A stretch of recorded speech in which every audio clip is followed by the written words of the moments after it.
রান্না complete. 8 piece মাছ রান্না করছি, ঢেঁড়স চচ্চড়ি করলাম, তারপরে উস্তে ভাজি আছে, আম ডাল আছে, সাদা ভাত। আজকের মেনু হচ্ছে এগুলো। আপনারা আমার মাছের ঝোল রান্না কেমন হয়েছে কমেন্ট করে বলে দেবেন।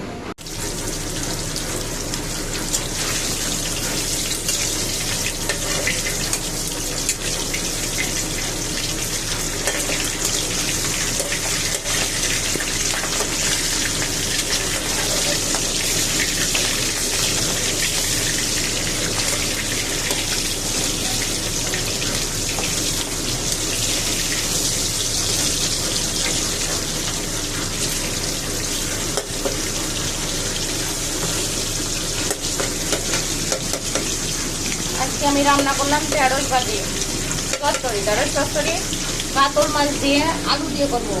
এই যে 3 পিস আছে, সারা 7 পিস মাছ আমি রান্না করব আলু দিয়ে মাছের ঝোল। এটাও আছে পেঁয়াজ ছাড়া হবে মাছের ঝোল। আর ঢেঁড়স চচ্চড়ি রান্না করছি, উস্তে ভাজি আছে, আর আম দিয়ে ডাল রান্না আছে, আর সাদা ভাত আজকের খাবারের মেনু।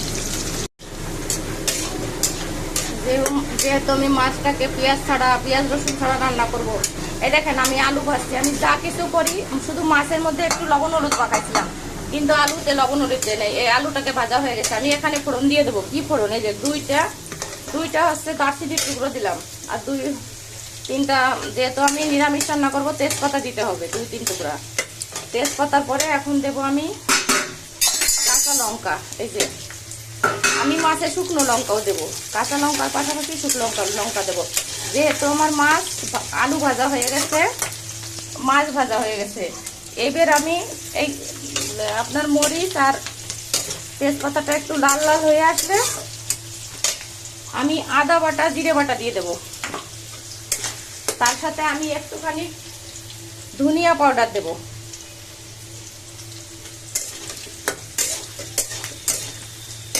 মরিচ ভাজা হয়ে গেছে, তেজপাতাটা লাল হয়নি, আর একটু অপেক্ষা করি, হয়ে যাবে এক্ষুনি। আমি মশলাটা অ্যাড করে দিলাম।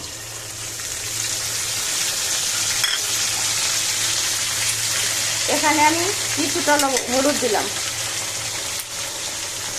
1 চামচ লবণ, আর 1 চামচ ধনিয়া পাউডার। যেহেতু আমার মশলাটা বাটা আছে, ওর মধ্যে কিছুটা জল আছে, আর এখন আর জল অ্যাড করলাম না। ভালো করে এটাকে কষিয়ে নিই, আলুর সাথে সুন্দর করে কষাতে হবে। আমি এখানে আরও একটা জিনিস দেবো, রাঁধুনি স্কোয়ারের মরিচের গুঁড়ো। দেখেন রাঁধুনি, আমি রাঁধুনি দিয়ে রান্না করি। একটু ঝাল ঝাল মাছের ঝোল হবে, একদম আঝালা ভালো লাগে না।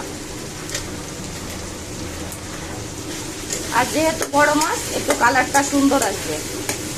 তো আমি এটা কষাতে থাকি। 3-4 মিনিট কষানোর পর আমি একটুখানি জল অ্যাড করব। বেশি সময় কষাবো না, 3-4 মিনিট কষাবো। 3-4 মিনিট কষানোর পরে আমি ফুটানো পানি অ্যাড করি।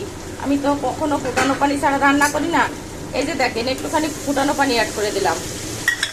এখন আমি অনেক সময় ধরে এটাকে কষাবো। কষানোর পর যখন সেন্ট বাহির হবে, দেখেন তেল তেল বাহির হয়ে গেছে।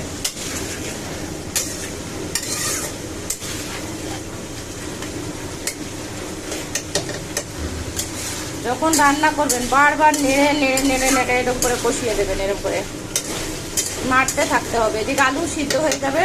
তারপরে যেহেতু মাছ ভাজা আছে, মাছ এত জাল না করলেও চলবে। এবার কষতে থাকুক।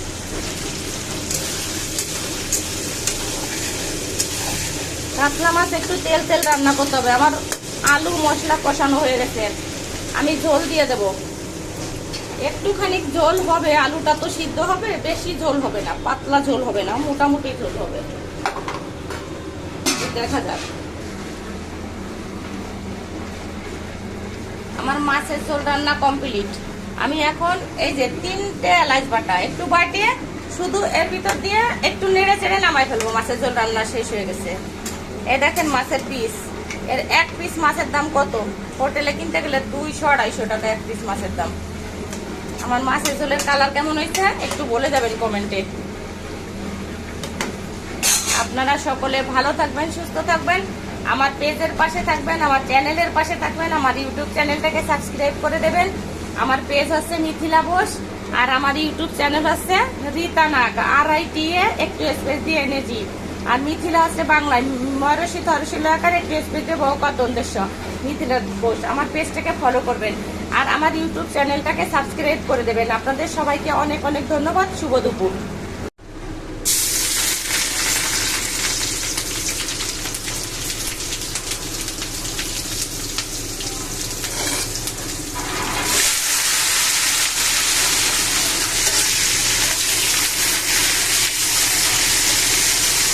হ্যালো বন্ধুরা, start for cooking. Good morning সবাইকে।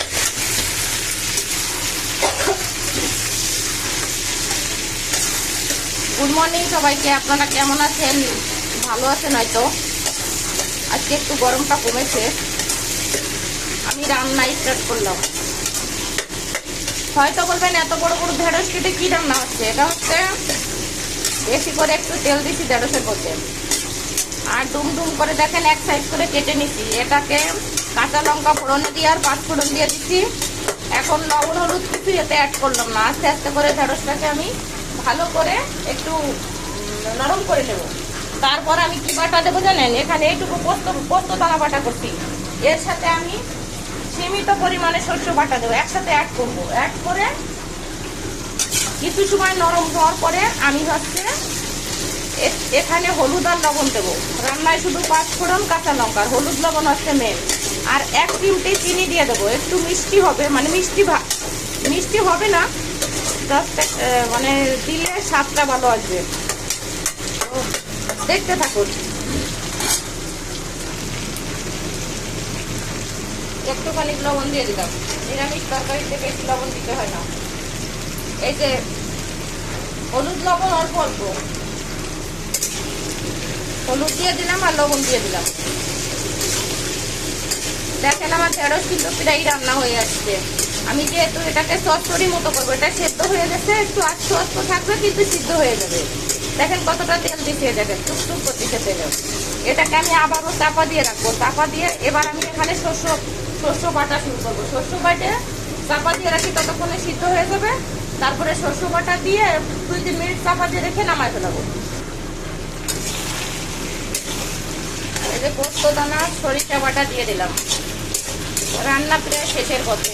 দেখেন এই যে সাদা মানে মাখা মাখা হয়ে গেল রান্নাটা। দেখছেন কি সুন্দর মাখা মাখা হয়ে গেল। এরকম হবে, একটু গা মাখা ঝোল মতো। ঝোল হবে না, ঝোলটা আরও টানবে।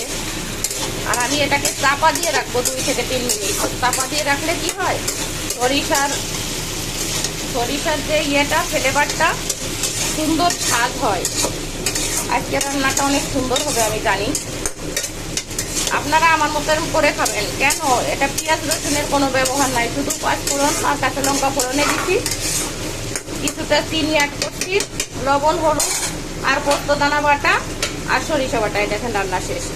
আমি একটুখানি 5 মিনিট চাপা দিয়ে এটাকে করে দেবো, শেষ করে দেবো। রান্না নামিয়ে ফেলবো। দেখেন প্রত্যেকটা ঢেঁড়সের গায়ে পোস্ত এবং সরিষা বাটা লেগে আছে। এবার এটা দিয়ে ভাত মাখাবেন, খেয়ে নেবেন। শেষ। আমার রান্না কমপ্লিট, আমি নামিয়ে ফেলতেছি এখনই। আমার মতো করে আপনারা রান্না করবেন, আমার রান্নাটা দেখবেন, কমেন্ট করবেন যে আমার রান্নাটা সত্যি ঠিকঠাক হলো কিনা। কে কোথা থেকে দেখছেন একটু বলবেন আর কমেন্ট করবেন। আমি এবার তরকারিটা নামা ফেলি। আমার মতো করে একটু বেশি করে তেল দেবেন। ঢেঁড়সে যদি তেল না দিয়ে যায় তাহলে সেটা খসখসে হয়ে যায়। আজকে রান্নাটা খুব সুন্দর হবে খেতে। সবাইকে ধন্যবাদ। Bye bye.